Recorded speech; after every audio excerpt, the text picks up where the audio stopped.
Dimanche dernier, l'hebdo anglais The Observer lâche un missile. La sécurité militaire algérienne aurait télécommandé l'attentat du RER Saint-Michel à Paris en 1995. Le journaliste qui a sorti l'info, c'est lui, John Sweeney, spécialiste de l'Algérie. Il a été contacté par un homme se présentant comme un haut responsable des services secrets algériens. Il m'a dessiné un organigramme de la police secrète algérienne.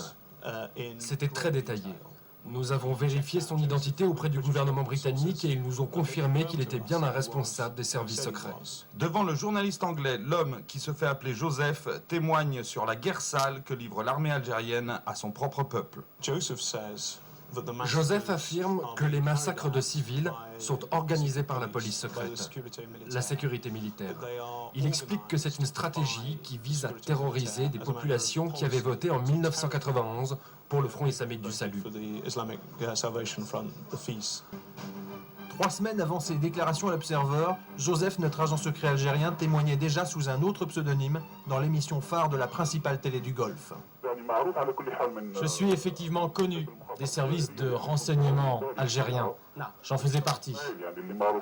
Et c'est le général Smaïn Lamari qui est derrière tout cela.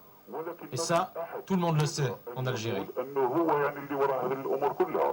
Dans l'Observer, Joseph accuse aussi un député français, ancien chef des services secrets et proche de l'Algérie, d'avoir reçu 500 000 francs de pots de vin pour œuvrer en faveur des militaires algériens.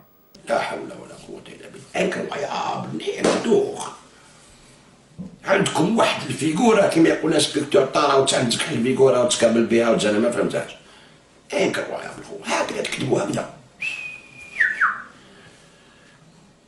شوفوا دوك الموريكم كيفاش يبيعوا بالجمله يبيعوا اونغرو غروسيست يجيبوهم بالكوستيمات والكرافاتات ويحطوهم يسناو في الصال داتونت شغل عند دونتيست ارواحوا نكتبوا وهما لازم يكتبوا على الجزائر ويقولوا باللي تجي شوف دوك نوري لكم واحد الايماج فرابونت شنو فرابونت هاد الفيديو هاديه جامي شفت واحد حطها انا غير كيما لقيتها ما عنديش بزاف حرد اخت شريتي قلت سبحان الله يا هو شوف ما يتهضروش بيناتهم بصح جايين يشاهدوا في الجزائر وفي الجيش الجزائري زورا شوفوا نوري لكم وبيان سي سي لو ميم ستيل كوستيم كرافاطه بصح هادي عند لي زونغلي شوفوا لو ميم ستيل لا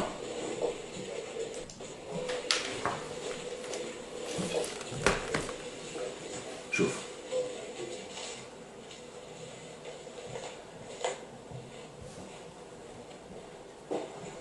شوفوا شكون قاعد مليك شوف زيبوط راكم تشوفوا شفتوا زيتوط قاعد شكون صار داطون يستناو شكون يروح يبيع يعيطوا له يا انت روح اقعد بيع شوف هنايا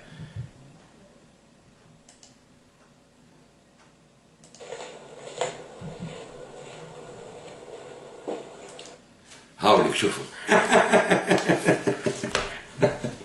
شكون عند دونتيس يا وليك وما يتهضروش ليه اسمع دوك تما هو زيتوط هو يدي بيه اسمع